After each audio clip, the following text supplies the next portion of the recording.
RSS தன்னுடைய சித்தாந்தத்தை மக்கள் மீது திணிப்பதற்காக வந்தே மாதர பாடலை பாட மாட்டேன், எழுந்து நிற்க மாட்டேன். அவர்களுக்கும் விடுதலை போராட்டத்திற்கும் எந்த தொடர்பும் இல்லை. எழுந்து ரெண்டு நீங்க வணக்கம் செலுத்துங்க, நீங்க பாடுங்கன்னு சொல்லுவீங்களா? உத்தரவு போட்டு எல்லாம் கொண்டு வரது இல்லைங்க. அந்த மரியாதை தானா வரணும். மதத்தின் அடையாளமாகவோ தன் நாட்டை பார்க்க கூடாது. வந்தே மாதரத்தை வைத்து ஒரு அரசியல் செய்கிறார்களே. நாங்க ஆயுதம் தாங்கிய தீவிரவாதத்தை அழித்து விட்டோம். ஆயுதம் தாங்கிய போராட்டத்தை திரு அமித்ஷா அங்கீகரிக்கிறாரா? தேசப்பற்று இல்லாத, தேசத்தை விற்றுக் கொண்டிருக்கிற திரு நரேந்திர மோடி யார் உண்மையான தேசபக்தர் நான் கேட்கிறேன்.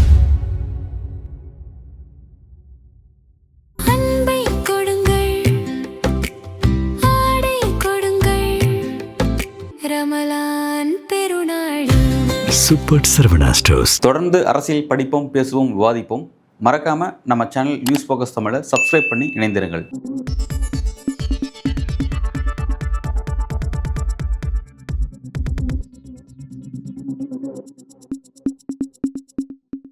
நியூஸ் ஃபோக்கஸ் தமிழ் நேயர்களுக்கு வணக்கம். இன்று நம்மோடு இணைந்திருக்கிறார் பொதுப்பள்ளிக்கான மாநில மேடை அமைப்பின் பொதுச் செயலாளர் பிரின்ஸ் கஜேந்திர பாபு அவர்கள். சார் வணக்கம். சார் வணக்கங்க. சார், இனி வரும் காலங்களில் அரசு நிகழ்ச்சிகள் மற்றும் பள்ளிகளில் வந்தே மாதரம் பாடல் வந்து கட்டாயம் பாடப்பட வேண்டும் சொல்லி மத்திய உள்துறை அமைச்சரும் ஒரு அறிவிப்பு வெளியிட்டிருக்காங்க. எப்படி பார்க்குறீங்க சார்? வந்தே மாதரம் எப்பவும் பாடிக்கிட்டு இருக்கிறது தான். ஒரு விடுதலை போராட்ட களத்தில் எழுந்த ஒரு முழக்கம். அந்த முழக்கத்திற்கு இன்று வரை உயிர்ப்பு இருக்குது. எப்பொழுதுக்கும் அதுக்கு உயிர்ப்பு இருக்கும். அந்த முழக்கத்தை யாரும் உத்தரவு போட்டுலாம் இடணும்னு அவசியம் இல்லை. அது இயல்பாக எல்லோரும் சொல்லக்கூடியது தான். அந்த முழக்கங்கள் எழுகின்ற போது அந்த முழக்கத்திற்கு உரிய மரியாதையை எல்லோரும் கொடுத்துக்கிட்டு இருக்கிறது தான், இனியும் கொடுப்பாங்க. எனவே வந்தே மாதரம் பாடல் என்பது உத்தரவு போட்டு இனிமேல தான் பாட போகிறாங்க அப்படின்ற மாதிரிலாம் இல்லை. ஆல் இண்டியா ரேடியோ இருந்த காலத்தில் காலையில் அகில இந்திய வானொலியை திறந்தீங்கன்னா முதல் பாடல் வந்தே மாதரம் பாடலாகத்தான் இருக்கும். எனவே அப்படித்தான். எனவே இவங்க உத்தரவு போட்டதால் இனிமேல தான் வந்தே மாதரம் பாடலை எல்லாரும் பாட போகிறாங்க அப்படின்னு கிடையாது. ஆனால் இவர்கள் ஒரு விஷமத்தனத்தை அதில் பண்ணியிருக்காங்க. ஆனந்தமடம் என்ற நாவலில் வரக்கூடிய அந்த பாடலுடைய முழுமையாக பாடுங்கன்னு சொல்கிறாங்க. உங்களுக்கு விடுதலை போராட்ட காலத்தில் முழுமையாக அந்த பாடல் களத்தில் இல்லை. களத்தில் எந்த வரிகள் இருந்ததோ அந்த வரி தேசிய பாடலாக ஏற்றுக்கொள்ளப்பட்டது. எதை தேசிய பாடலாக நாடாளுமன்றம் ஏற்றுக்கொண்டதோ அன்றைய தேதியில் அரசியல் சாசன நிர்ணய சபை நாடாளுமன்ற பணிகளும் சேர்த்து செய்தது. 1950 ஜனவரி 24 டாக்டர் ராஜேந்திர பிரசாதனுடைய தலைவராக இருந்த டாக்டர் ராஜேந்திர பிரசாத் தான் இந்த அறிவிப்பை வெளியிடுகிறார். எனவே இது நாடாளுமன்றம் நிறைவு செய்தது. அது முடிவு செய்த ஒன்று. அது தேசிய பாடலாக நீடிக்கிறது. இன்னும் சொல்லப்போனால் 1950 ஜனவரி 24 அன்று, அதாவது 2 நாளில் குடியரசு, உங்களுக்கு 26 குடியரசு, அதுக்கு 2 நாளுக்கு முன்னாடி அன்று அந்த அவையில் வந்தே மாதரத்தினுடைய அந்த முதல் ஸ்டான்ஸா பாடப்படுது, முதல் பகுதி பாடப்படுது. அதே போல் அந்த அவையில் சாரே ஜஹான் சே அச்சா அந்த பாடலும் பாடப்படுகிறது. ஜனகணமனம் பாடப்படுது. அதிலிருந்து சில வரிகள், இதிலிருந்து சில வரிகள் என்று பாடப்படுகிறது. எனவே அதே சச்சேதா கிருப்லானி அவர்கள், அவங்க தான் வந்தே மாதரம் பாடலையும் பாடினாங்க. அவங்க தான் சாரே ஜஹான் சே அச்சாவும் பாடினாங்க. அவங்க தான் ஜனகணமனமும் அந்த அவையில் பாடினாங்க. எனவே விடுதலை போராட்ட தியாகிகளுடைய அந்த போராட்ட உணர்வுகளை இந்திய அரசமைப்பு சட்டம் உள்வாங்கியது, நாடாளுமன்றம் உள்வாங்கியது. அந்த அடிப்படையில் முதல் 2 பகுதிகள் மட்டுமே எது களத்தில் இருந்ததோ அந்த களத்தில் இருந்த பகுதி என்பது தேசிய பாடலாக ஏற்றுக்கொள்ளப்பட்டது. இதுதான் வரலாறு. ஆனால் இன்று அவர்கள் அந்த நாவலில் வரக்கூடிய முழு பாடலையும் பாடணும் அப்படின்னு சொல்கிறாங்க. நீங்கள் அந்த நாவலை படிச்சிங்கன்னா, ஆனந்தமடம் அந்த நாவலை நீங்கள் படிச்சிங்கன்னா அது எந்த சூழலில் வருதுன்னு பார்த்தாலே இந்த அரசு திரு நரேந்திர மோடி அவர்கள் தலைமையில் இருக்கிற இந்த அரசு, உள்துறை அமைச்சராக இருக்கக்கூடிய திரு அமித்ஷா அவர்கள் என்ன மாதிரியான வேலையை செய்கிறாங்கன்னு உங்களுக்கு புரியும். ஒரு பக்கத்தில் நாங்கள் ஆயுதம் தாங்கிய தீவிரவாதத்தை அழித்து விட்டோம் அப்படின்னு சொல்கிறாங்க. இனிமேல் அது நிறைய நாங்கள் தான் குறைச்சோம் அப்படின்னு சொல்லி ஒரு பக்கத்தில் சொல்கிறாங்க. ஆனால் இவர்கள் சொல்லக்கூடிய இந்த வரிகள், இவங்க இந்த உத்தரவில் பிறப்பித்திருக்கிற அந்த வரிகள் எந்த சூழலில் வருதுன்னு கேட்டால், அந்த ஆனந்த மடம் நாவலில் அந்நிய ஏகாதிபத்தியம் இந்த நாட்டை ஆண்டு கொண்டிருக்கிறது, இந்த மக்களிடம் வசூல் செய்த பணம், அந்த பணத்தை இவர்கள் கொள்ளையடிக்கிறார்கள். அந்த கொள்ளையடிக்கும் பொழுது மிகவும் கொடூரமாக கொலைகள் நடக்கு அந்த இடத்துல. அப்போ ஒரு கதாபாத்திரம் கேட்குது, இதை செய்யக்கூடிய ஒரு நபரை பார்த்து ஒரு கதாபாத்திரம் கேட்குது, இப்படி கொள்ளையடிப்பது நியாயமா அப்படின்னு சொல்லி கேட்குது. அப்போ அவர் சொல்றாரு, இது நம்ம பணம், நாம் இது ஒன்றும் கொள்ளையடிக்கல, நம்ம கிட்ட இருந்து அவங்க தான் கொள்ளையடிக்கிறாங்க அப்படின்னு நியாயப்படுத்துறாரு. ஆயுதம் தாங்கிய போராட்டத்தை திரு அமித்ஷா அங்கீகரிக்கிறாரான்னு சொல்லணும். அப்போ ஆயுதம் தாங்கிய போராட்டத்தில் இடையில இந்த உரையாடலுக்கு இடையில அவர் இது நியாயப்படுத்துகிற நேரத்தில் முதல் 4 வரியை, இந்த களத்தில் இருந்த 4 வரியை சொல்றார்.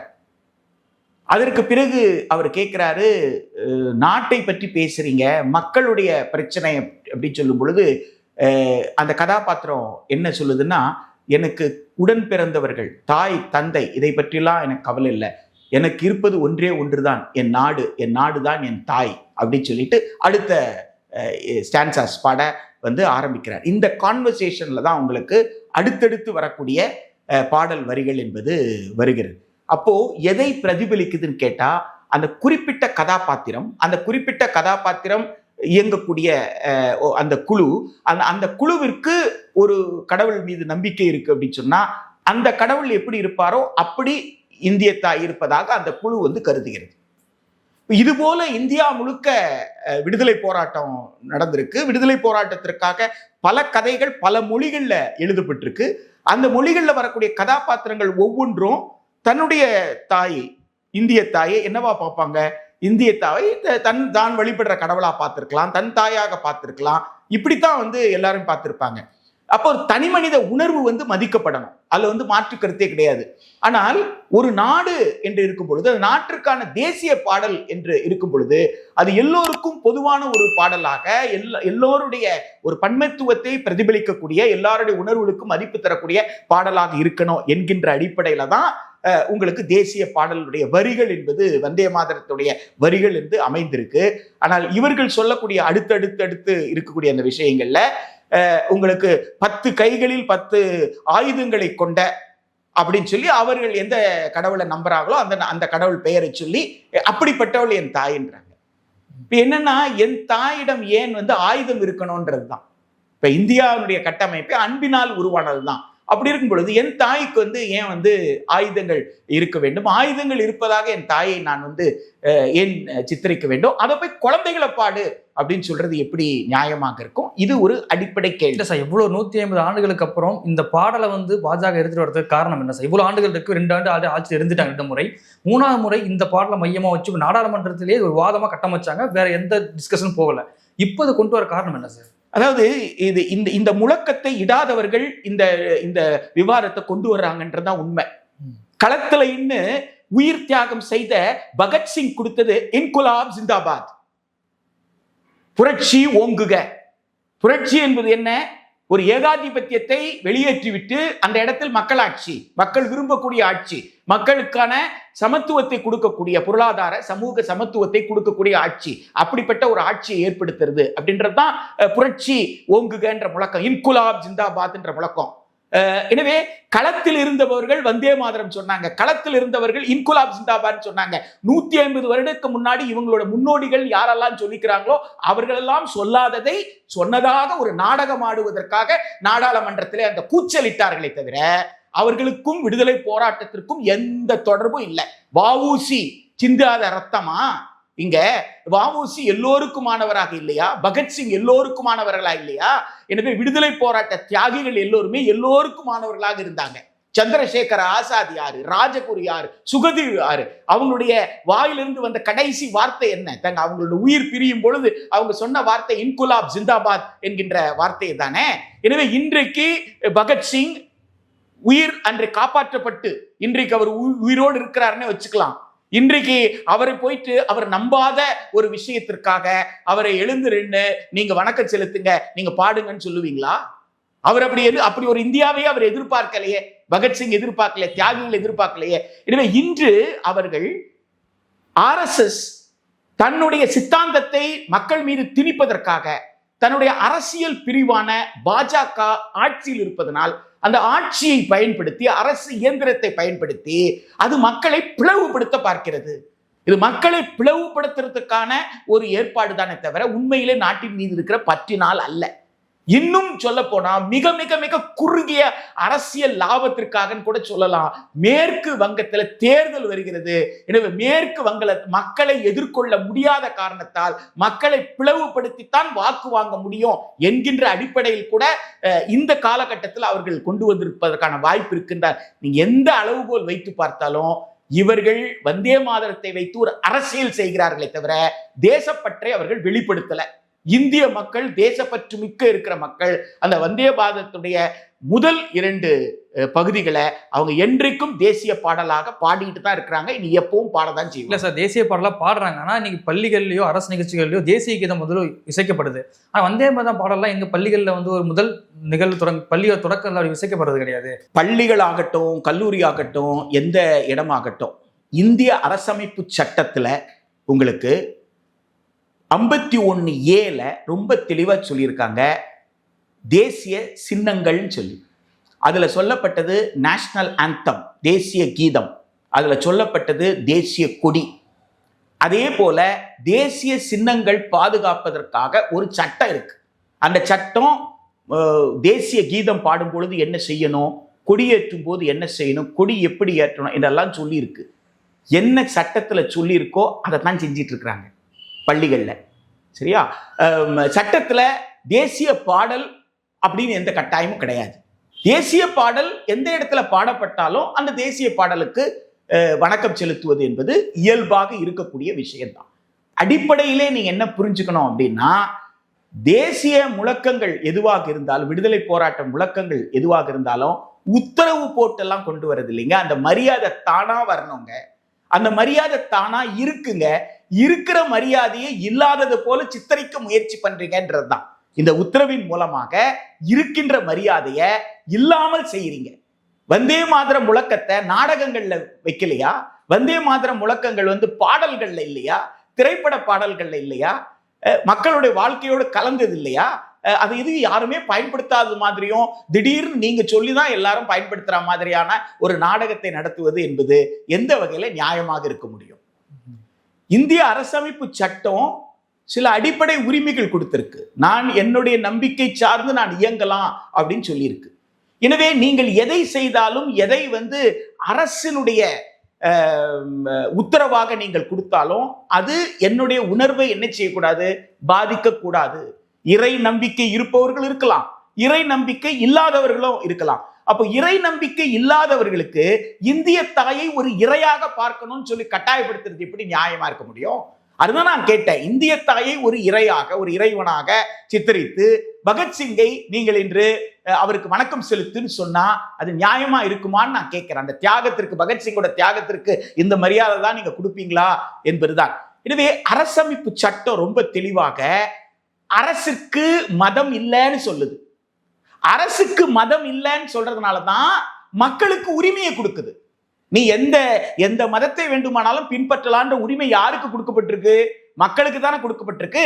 அரசுக்கு மதம் இருந்தால் என்ன ஆகும்? அரசு எந்த மதமோ அந்த மதத்தை தான் நீங்க பின்பற்றணும்னு சொல்லுவாங்கல்ல. அப்படி அல்ல. அரசுக்கு மதம் கிடையாது. அரசு பொது. மக்கள் எந்த மதத்தை என்ன செய்யலாம், பின்பற்றலாம்.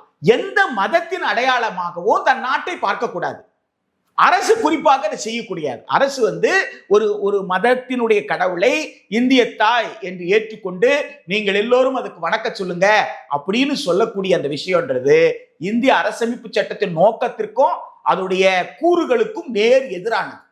அது மட்டுமல்லாமல் தேசிய பாடல் நாடாளுமன்றத்தால் ஏற்றுக்கொள்ளப்பட்டதுன்னு சொல்லும் பொழுது நீங்க நாடாளுமன்றத்துல விவாதித்து இதை தீர்மானமாக கொண்டு வராமல் ஒரு செயல் உத்தரவாக ஒரு எக்ஸிகியூட்டிவ் ஆர்டரா தான் நீங்க இது கொடுத்திருக்கீங்க.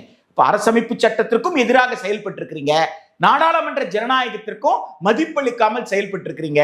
எனவே நிச்சயமாக இந்த உத்தரவு என்பது ஒரு நியாயமற்ற உத்தரவு.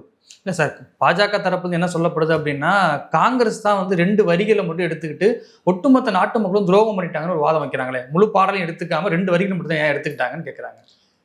பாஜக தொடக்கத்தில் இருந்தே தன்னுடைய மிகப்பெரிய பொய்களை மறைப்பதற்காக காங்கிரஸை குற்றம் சாட்டி கொண்டே இருக்கிறது அப்படின்றத நாம புரிஞ்சுக்கணும். நான் கேட்கிறேன், எல்ஐசின்றது பொது சொத்து, எல்ஐசின்றது பொது சொத்து. எல்ஐசியை பொதுத்துறையா வச்சுக்கிட்டு இருந்தா தேசபக்தியா, எல்ஐசியை தனியாருக்கு கொடுத்தா தேசபக்தியா? சொல்லுங்க. பொது சொத்தா வச்சிருக்கதான் தேசபக்தி. அப்போ அமித்ஷா என்ன பண்ணிட்டு இருக்காரு, நரேந்திர மோடி என்ன பண்ணிட்டு இருக்காரு? திரு நரேந்திர மோடியும் திரு அமித்ஷாவை என்ன பண்ணிட்டு இருக்காங்க? பொது சொத்தை எல்லாம் தனியார் கிட்ட கொடுத்துட்டு இருக்காங்க. அப்ப தனியார் கிட்ட கொடுத்தா பிற்படுத்தப்பட்ட மக்கள், மிகவும் பிற்படுத்தப்பட்ட மக்கள் போராடி பெற்ற உரிமைன்னு இருக்குல்ல, பட்டியலினத்து பழங்குடி மக்கள் எல்லாம் பெற்ற இடஒதுக்கீடு இருக்குல்ல, தனியார் கிட்ட இடஒதுக்கீடு சாத்தியமாகுமா? ஆக சமூக நீதிக்கு துரோகம் செய்கிறது திரு நரேந்திர மோடி. நாட்டினுடைய பொது சொத்தை தனியார் கிட்ட கொடுக்கிறது திரு நரேந்திர மோடி. அப்படி செய்ய சொல்லி சொல்வது RSS. என்னால் பொது சொத்து இருக்கிற வரைக்கும், அரசு துறை இருக்கிற வரைக்கும் இடஒதுக்கீட்டை பின்பற்றணும். எனவே அரசு கிட்ட இருக்கிறதெல்லாம் தனியார் கிட்ட கொடுத்துட்டா இடஒதுக்கீட்டை பின்பற்ற வேண்டியதில்லை, சமூக நீதியை பற்றி பேச வேண்டியதில்லை என்று RSS வழிகாட்டுகிறது. அதை பாஜக செய்கிறது. இதை மறைப்பதற்காக நாட்டிலே பொது சொத்தை உருவாக்கின காங்கிரஸை குற்றவாளி குண்டிலே நிறுத்துவது. வங்கிகளை தேச உடைமையாக்கினது யாரு? வங்கிகளை தேச உடைமையாக்கினது திருமதி இந்திரா காந்தி. திருமதி இந்திரா காந்தி பாஜகவை சார்ந்தவரா? தேச உடைமை ஆக்கிய திருமதி இந்திரா காந்தி தேச பற்றாளரா, அல்லது வங்கிகளை தனியார் கிட்ட கொடுக்கலாம் சொல்ற திரு நரேந்திர மோடி தேச பற்றாளரா? யார் உண்மையான தேசபக்தர் நான் கேட்கிறேன். ஆக தேச பக்தர்களை பார்த்து தேசத்திற்கு துரோகம் செய்து கொண்டிருப்பவர்கள் இவர்கள் துரோகம் செய்து விட்டார்கள் என்று பேசுகிறார்கள். காங்கிரஸ்ல இந்திரா காந்தியோ ராஜீவ் காந்தியோ ராகுல் காந்தியோ இல்ல, பாபு ராஜேந்திர பிரசாத், சர்தார் வல்லபாய் பட்டேல், இவங்க தான். பாபு ராஜேந்திர பிரசாத் தான் அந்த மாநாட்டில் அந்த தீர்மானத்தை கொண்டு வர்றார் 1937. பாபு ராஜேந்திர பிரசாத் முன்மொழிந்தத சர்தார் வல்லபாய் பட்டேல் தான் வழிமொழிகிறார். அப்ப சர்தார் வல்லபாய் பட்டேல் துரோகம் செய்து விட்டார் என்று திரு நரேந்திர மோடி சொல்கிறாரா? கேட்டு சொல்லுங்க.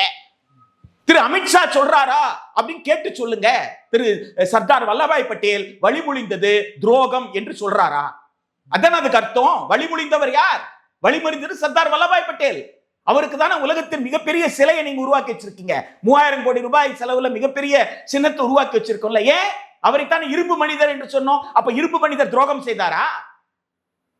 விடுதலை போராட்ட களத்திலே எந்த வரிகள் இருந்ததோ அந்த வரிகள் தேசபக்த பாடலாக ஏற்றுக்கொள்ளப்பட்டது. இதுதான் வரலாறு.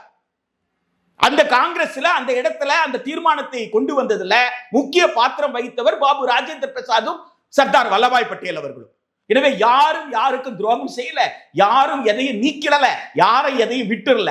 எது போராட்ட களத்தில் இருந்ததோ அந்த வரிகள் தேச பாடலாக வந்தது. மற்றதெல்லாம் அந்த நாடகத்தில் வரக்கூடிய ஒரு கதாபாத்திரத்துடைய சொந்த நம்பிக்கை. எனவே ஒரு கதாபாத்திரத்தின் சொந்த நம்பிக்கையை முழு பாடலாக ஏற்றுக்கொள்ள வேண்டும் என்று எந்த தேசப்பற்றாளரும் சொல்ல மாட்டாங்க. அதனால்தான் சர்தார் பட்டேல் சொல்லல. 1950 இந்த முதல் பாடல் நாடாளுமன்றத்தில் ஏற்றுக்கொள்ளப்படுது இல்லையா? ஏற்றுக்கொள்ளப்படும் போது என்ன தீர்மானம் முன்வைக்கப்பட்டது? எந்த 2 வரி எடுத்துக்கலாம் தீர்மானம் போடப்பட்டதாங்க? இந்திய விடுதலை போராட்டத்துல களத்துல இருந்தவங்க ஆட்சிக்கு வந்திருந்தா, இல்ல அந்த மரபுல வந்திருந்தா இந்த கேள்வி எல்லாம் எழவே எழாது.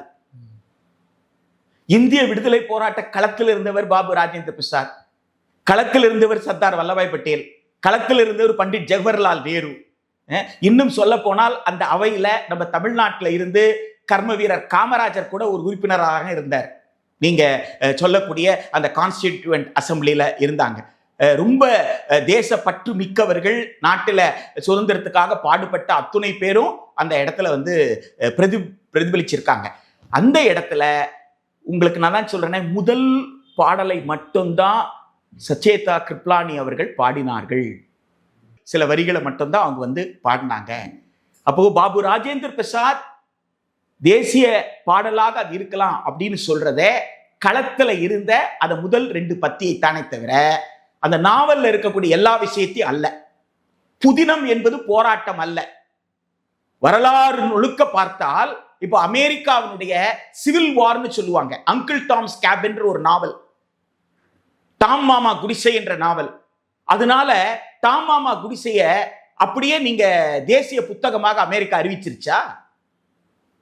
கருப்பின மக்கள் அப்படின்னு சொல்லி ஒரு சில மக்களையும், வெள்ளையின மக்கள் சொல்லி மக்களும், கருப்பின மக்களுக்கு வந்து எந்த உரிமையும் இல்லாம, ஆப்பிரிக்க வம்சாவளியினருக்கு எந்த உரிமையும் இல்லாமல் வைத்திருந்த போது அடிமைகளாக ஒரு நாடு பாதி அடிமையாகவும் பாதி வந்து விடுதலையாக இருக்க முடியாது, நாடு முக்க விடுதலை வேண்டும் என்ற ஒரு மிகப்பெரிய போராட்டம். அதுதான் அதை ஏற்றுக்கொள்ள முடியாதுன்னு சொல்றவர்கள் தான் என்ன செய்தாங்க, ஒரு இராணுவ ரீதியான ஒரு போர் நடந்தது, சிவில் வார், உள்நாட்டு போர் நடந்தது. அந்த உள்நாட்டு போருக்கே ஒரு நாவல் தான் சார் காரணம். அப்படி உலகம் முழுக்க பார்த்தீங்கன்னா உங்களுக்கு எழுத்துக்கள் என்பதுதான் ஒரு மிகப்பெரிய உத்வேகத்தை கொடுத்திருக்கு, இலக்கியத்திற்கு ஒரு மிகப்பெரிய பங்களிப்பு இருக்கு. ஆனால் ஒரு நாடு என்று வந்துவிட்ட போது, இந்தியா குடியரசு ஆன பிறகு இந்திய குடியரசுக்கு சில விழுமியங்களுக்கு, சுதந்திரம், சமத்துவம், சகோதரத்துவை சொல்லக்கூடிய இந்த இந்திய குடியரசு, இந்தியா என்பதை வேற்றுமையில் ஒற்றுமை, வேற்றுமையை அங்கீகரிக்கிறோம், பல்வேறு தேசிய இனங்கள் இருக்கின்றன, பல்வேறு மொழிவாரி இனங்கள் இருக்கின்றன, பல்வேறு இறை நம்பிக்கை உள்ளிட்ட பண்பாடுகள் இருக்கின்றன. எனவே இந்த பன்மைத்துவத்தை ஏற்றுக்கொள்கிறோம். இந்த பன்மைத்துவத்தை உள்ளடக்கியதுதான் இந்தியா. எனவே இந்தியா என்பது ஒரு கோட்பாடை தவிர இந்தியா என்பது வெறும் நிலப்பரப்பு மட்டுமல்ல, இது உயிரோடு வாழக்கூடியது. இதுக்கு வந்து மிகப்பெரிய பாரம்பரியம் உண்டு, தொன்மை உண்டு. எனவே இதுல பல நம்பிக்கைகள் இருந்திருக்கிற தேசம் என்பதனால் எல்லோருடைய நம்பிக்கையும் உள்ளடக்கிய ஒரு மனிதநேயத்தை போற்றக்கூடிய ஒரு சமூக நீதியின் அடிப்படையிலான அரசமைப்பு சட்டம், அந்த அரசமைப்பு சட்டம் தான் இந்தியாவை வந்து இந்தியா மக்களிடம் இறுதி இறையாண்மை கொண்ட மதச்சார்பற்ற சோசியலிச ஜனநாயக குடியரசுன்னு சொல்றாங்க. நீங்க என்ன கேட்கலாம்னா, அன்றைக்கு 1950 முகப்புரையில சோசியலிசம்ன்ற வார்த்தை இருந்ததா, மதச்சார்பன்மை என்ற காண்ற கூட நீங்க வந்து கேள்வி எழுப்பிக்கலாம். ஆனா இந்திய அரசியல் சட்டத்தின் பார்ட் 3 பகுதி 3 பகுதி 4 பகுதி 3ல கொடுத்திருக்கிற அடிப்படை உரிமையை பார்த்தாலே இந்தியா என்பது மதச்சார்பற்ற நாடு என்பது புரியும். என்னதான் கூறு 25ல நீங்க என்ன சொல்றீங்க, நீங்க ஒவ்வொரு மனிதனுக்கும் அவன் விரும்புகிற கடவுளை பற்றி பேசுவதற்கு, வழிபடுவதற்கு உரிமை இருக்கிறது. நீங்க உங்களுடைய மனசாட்சிப்படி வாழ்வதற்கு உங்களுக்கு என்ன இருக்கு, உரிமை இருக்கு. மனசாட்சிப்படி வாழ்வது என்றால் என்ன, நீங்கள் சொல்வதை நான் ஏற்றுக்கொள்ளணும்னு அவசியம் கிடையாது. எனக்கு இறைய நம்பிக்கை இல்லை என்றால் நான் இறைய நம்பிக்கை இல்லை என்று சொல்வதற்கு எனக்கு உரிமை கொடுத்திருக்கு. எனவே அரசுக்கு எந்த விதமான இறை சார்பும் கிடையாது, சமய சார்பும் கிடையாது. அந்த உரிமை என்பது மக்களுக்கு கொடுக்கப்பட்டிருக்கு சொல்லும் பொழுதே அரசு என்பது மதசார்பற்ற அரசு. 1950 ஜனவரி 26 அரசமைப்பு சட்டம் நடைமுறைக்கு வந்த அன்றே. அதே மாதிரி பகுதி 4 பார்ட் 4 படிச்சீங்கன்னா இது சோசியலிச அரசமைப்பு சட்டம் என்பது புரியும். 38 படிங்க, 39 படிங்க, 41 படிங்க, 43 படிங்க. உரிமையா கொடுக்கணும். வேலை உரிமை, கல்வி உரிமை இதெல்லாம் பேசப்பட்டிருக்கு. சொத்து குவியக்கூடாதுன்னு பேசப்பட்டிருக்கு. சம்பளத்துல மிகப்பெரிய வித்தியாசம் இருக்கக்கூடாதுன்னு பேசப்பட்டிருக்கு. இதெல்லாம் சோசியலிச கருத்துக்கள் இல்லையா? எனவே சோசியலிச கருத்துக்களை அடிப்படையாக கொண்ட, சமதர்ம கருத்துக்களை அடிப்படையாக கொண்ட ஒரு மதச்சார்பற்ற மக்களிடம் இறுதி இறையாண்மை கொண்ட ஜனநாயக குடியரசாகத்தான் இந்தியா என்பது கட்டமைக்கப்பட்டிருக்கு. அந்த ஜனநாயக குடியரசு என்று இந்தியா உருவான பிறகு அதற்கு பொருத்தமான பாடலைத்தானே தேசிய பாடலா வைக்க முடியும். அதுக்கு பொருத்தமற்ற பாடலை எப்படி தேசிய பாடலாக வைக்க முடியும்? அந்த அடிப்படையில தான் களத்தில் இருந்த எல்லோராலும் எல்லா மொழியிலும் முழங்கப்பட்ட வரிகள் என்பது உங்களுக்கு தேசிய பாடலாக 1950 மதிக்கப்படுகிறது. இன்றளவு மதிக்கப்படுகிறது, என்றும் மதிக்கப்படும். வந்தே மாதர பாடலை பாட மாட்டேன், எழுந்து நிற்க மாட்டேன் அப்படின்னு யாரும் சொல்லல, பாடாமல்லாம் யாரும் இல்லை, அதை பாடுவார்கள். ஆனால் இவர்கள் தேவையில்லாமல் அந்த அந்த புதினத்துல வரக்கூடிய அந்த நாவல்ல வரக்கூடிய முழு பாடலை நீ பாடு அப்படின்னு கட்டாயப்படுத்தும் பொழுதுதான் அது இன்றைய சூழல்ல அது தேவையற்றது. அது இந்தியாவுடைய அரசமைப்பு சட்டத்தில் வைக்கக்கூடிய விழுமியங்களுக்கு நேர் எதிரானது என்பதனால் அது ஏற்றுக்கொள்ள முடியாதுன்னு சொல்றோம். Okay sir. இந்தியாவில் வேலையின்மை பிரச்சனை இருக்கு, கல்வியை தனியார் மயமாக்க பிரச்சனை, இவ்வளவு பிரச்சனை இருக்கும்போது, மக்களுக்கான பிரச்சனை இவ்வளவு இருக்கும்போது, தேசப்பற்று நாட்டுப்பற்று மட்டும் பேசக்கூடிய பாஜக எப்படி பாக்குறீங்க? தேசப்பற்றும் நாட்டுப்பற்றும் இல்லாத பாஜகவை எப்படி பார்க்கிறீங்கன்னு கேட்கறதுக்கு பதிலாக தேசப்பற்று நாட்டுப்பற்று கொண்ட பாஜக அப்படின்னு நம்ம சொல்லவே முடியாது. நீங்க கேள்வியா கூட கேட்க முடியாது. ஏன்னா தேசப்பற்று இருந்தால் முதல்ல நீங்க செய்யற வேலை என்ன? வேலையில்லா திண்டாட்டத்தை போக்குவதற்கு. நீங்க தான் எல்லாவற்றையுமே தனியார் கிட்ட கொடுக்கின்ற போது 100% அந்நிய முதலீடை கொண்டு வந்து எங்க அலோவ் பண்றீங்க? நீங்க இன்சூரன்ஸ்ல, காப்பீட்டுல 2 டாக்டரேட் வாங்கினவர் பாபா சாஹிப் டாக்டர் அம்பேத்கர் அவர்கள். பொருளாதாரத்தில் 2 டாக்டரேட் வாங்கினவர். 2 டாக்டரேட் வாங்கின பாபா சாஹிப் அன்றைக்கு தேதியில இருந்த அரசியல் தலைவர்களை ஸ்டேட்ஸ்மேன் அப்படின்னு சொன்னீங்கன்னா an economist to be a statesman, ஒரு பொருளாதார நிபுணர் அரசியல் தலைவராக இருந்தாருன்னு சொன்னா அது பாபா சாஹிப் அம்பேத்கர் தான். அவர் சொல்றாரு insurance should be a state monopolyன்றார். காப்பீடு என்பது அரசின் ஏகபோக உரிமையாக இருக்கணும், எல்லா மக்களுக்கும் காப்பீடு எடுத்திருக்கணும் அப்படின்னு சொல்றாரு. ஆனால் திரு நரேந்திர மோடி என்ன செய்யறாரு? காப்பீட்டுல 100% அந்நிய முதலீட்டை அனுமதிக்கிறார். அப்படின்னு சொன்னா திரு அம்பேத்கர் சொன்னாரே, அவர் தேசபக்தரா, திரு நரேந்திர மோடி தேசபக்தரா? எனவே தேசப்பற்று இல்லாத, தேசத்தை விற்று கொண்டிருக்கிற திரு நரேந்திர மோடி. அதனால் அவருக்கு நாட்டு மக்கள் வேலையை கேட்கக்கூடாது, கல்வியை கேட்கக்கூடாது. அப்போ இவர்களை குழப்பி விடணும், இவர்களுக்குள்ள ஒரு சிக்கலை உருவாக்கணும், இவர்களுக்குள்ள ஒரு மோதலை உருவாக்கணும். இவர்கள் மோதிக்கொண்டே இருக்கிற நேரத்துல சென்னை பல்கலைக்கழகத்தை தனியார் கிட்ட கொடுத்துடலாம். அதுதான் உங்களுக்கு விஸ்கிட் பாரத் சிக்ஷா அதிஷ்டான் 2025 மசோதா. வளர்ந்துவிட்ட இந்தியாவிற்கான கல்வி ஆணைய மசோதாவா அதுக்கு பேரு. ₹1 கூட அரசு செலவு பண்ணாதான், கோர் ஏரியாக்கு தான் செலவு பண்ணுவாங்களாம். கோர் ஏரியானா என்ன டெபினிஷனே கிடையாது. மைய ஏரியா, மைய பகுதிக்கு தான் செலவு பண்ணுவோம். எது மைய பகுதி? அப்ப ஆசிரியருக்கு கொடுக்க சம்பளம் மைய பகுதியில் வருமா வராதா? அப்ப இனிமேல சம்பளம் கொடுக்கறதுக்கு அரசு பொறுப்பேற்காதுன்னு சொன்னா ஆசிரியர்களுக்கு ஊதியம் கொடுக்கறதுக்கு, ஊழியர்களுக்கு ஊதியம் கொடுக்கறதுக்கு யார்கிட்ட இருந்து வசூல் பண்ண வேண்டியதா இருக்கும்? மாணவர்கள் கிட்ட இருந்து வசூல் பண்ண வேண்டியதா இருக்கும். எனவே பல்கலைக்கழகத்திற்கு சொந்தக்காரராக அரசு இருந்தால் கூட பாடத்திற்கு என்ன செய்யணும்? பணம் கட்டி படிக்கணும். அப்ப அரசு நிதியில படிக்கிறதுக்கு ₹1000 ₹2000 கட்டுறதுக்கே கஷ்டப்படக்கூடிய மாணவர்கள் முதல் தலைமுறை இப்பதான் பல்கலைக்கழகத்துக்கு வர்றாங்கன்னா லட்சக்கணக்கில் அவர்கள் கட்டணம் கட்டணும்னா எப்படி சாத்தியப்படும்? அப்ப இனி ஒரு உயர்கல்வி நிலையம் கூட அரசினுடைய முழு செலவில் இயங்காது என்கின்ற ஒரு சூழலை உருவாக்கக்கூடியவர்கள் அதை பற்றி பேசக்கூடாது, அதை பற்றி போராடக்கூடாது என்பதனால்தான் மக்களை பிளவுபடுத்துவதற்காக இந்த சூழ்ச்சிகளை செய்கிறார்கள் என்பதை மக்கள் உணரணும். சரி, இவ்வளவு பிரச்சனை விளக்குறீங்க, இவ்வளவு காரணங்களுக்காக பாஜக கொண்டு வருது இல்லையா? இதை எதிர்க்கட்சிகள் எப்படி ஹேண்டில் பண்ண போறாங்க? மக்கள் எப்படி இதை சந்திக்க போறாங்க சார்? எதிர்க்கட்சிகள் அப்படின்னு சொல்றதை விட இந்த நாட்டின் மீது உண்மையான பற்று வைத்திருக்கக்கூடிய கட்சிகள் அப்படின்னு தான் நாம எடுத்துக்க முடியும். பாஜகவை தவிர பெரும்பகுதி எல்லா கட்சிகளுக்குமே இதை பற்றிய ஒரு மிகப்பெரிய கவலை இருக்கிறது. இந்த அரசு செய்யக்கூடிய சூழ்ச்சி இது நியாயமற்றது அப்படின்றத எல்லா கட்சிகளுமே தங்களுடைய எதிர்ப்பை பதிவு பண்ணியிருக்கிறாங்க. இது அரசு திரும்ப பெறணும் அப்படின்ற கோரிக்கையை வைத்திருக்கிறார்கள். இந்திய மக்கள் ஒரு விஷயத்தை ரொம்ப தெளிவாக புரிஞ்சுக்கணும். 75 ஆண்டுகளாக நாம் அமைதியை விரும்பியவர்கள், அந்நிய நாடுகளோடு நட்பை விரும்பியவர்கள், நமக்கு பகைவர்களே கிடையாதுன்னு அறிவித்த நாடு இந்தியா. எனக்கு பகை நாடுன்னு ஒரு நாடே கிடையாது, எல்லா நாடுமே எனக்கு நேச நாடு தான் என்றுதான் இந்தியா அதனாலதான் இந்தியா கொண்டாடப்பட்டது. அணிசேரா நாடுகள்ல ஒரு மூத்த சகோதரராக இந்தியா பார்க்கப்பட்டதும், அணிசேரா நாடு உருவாவதற்கு அடிப்படை காரணம் என்னன்னா பண்டிட் ஜவஹர்லால் நேரு அவர்கள் முன்வைத்த பஞ்சசீல கொள்கை தான். எனவே அமைதி இருந்தால்தான் பொருளாதார வளர்ச்சி இருக்கும். எனவே அமைதியாக இந்த நாட்டை இத்தனை ஆண்டு காலம் வழிநடத்தியதனுடைய விளைவுதான் உங்களுக்கு இஸ்ரோல இவ்வளவு பெரிய முன்னேற்றம் அடைந்து நாம சூரியனை நெருங்குற வரைக்கும் நாம போயிட்டோம். ஆழ்கடல்ல 10,000 மீட்டருக்கு கீழே நம்மால் நீர்மூழ்கி கப்பலை ஆராய்ச்சிக்காக அனுப்ப முடியுது. உலகத்தில் இருக்கிற 5 நாடுகள்ல ஒரு நாடாக இந்தியா. ஆக இந்தியா எல்லா துறையிலுமே இன்னைக்கு நீங்க செயற்கைக்கோள் விஞ்ஞானம் வளர்ந்திருக்கு அப்படின்னு சொன்னீங்கன்னா, அதே போல நுண்ணறிவு, செயற்கை நுண்ணறிவு வளர்ந்திருக்கு அப்படின்னு சொன்னீங்கன்னா, அந்த ஆர்டிபிஷியல் இன்டெலிஜென்ஸ், இதற்கெல்லாம் அடிப்படையாக நாம் 75 ஆண்டு காலமாக போட்ட விதை. கிட்டத்தட்ட முதல் 50 ஆண்டுகள் என்பது மிகவும் சிக்கலான ஆண்டு. நம்மிடம் எதுவுமே கிடையாது. அந்த 50 ஆண்டுகள்ல ஒரு மிகப்பெரிய கல்வி கட்டமைப்பை நாம் உருவாக்கி இருக்கிறோம். அப்போ இந்த கல்வி கட்டமைப்பை சிதைப்பதற்காகத்தான் இவர்கள் இந்த பாடல்கள்ல ஒரு மதத்தை சார்ந்து என்கின்ற ஒரு கருத்தை உருவாக்க முயற்சி செய்கிறார்கள் அதற்கு இடம் கொடுக்க கூடாது. மதத்திற்கும் இந்த பாடலுக்கும் சம்பந்தமே கிடையாது. இது ஒரு புதினத்தில் வந்திருக்கக்கூடிய ஒரு பாடல். விடுதலை போராட்ட காலத்தில் விடுதலை போராட்ட தியாகிகள் எந்த வரிகளை முழக்கங்களாக வைத்திருந்தார்களோ அந்த வரிகள் என்பது ஏற்கனவே தேசிய பாடலாக அங்கீகரிக்கப்பட்டு அது பாடி வர்றாங்க.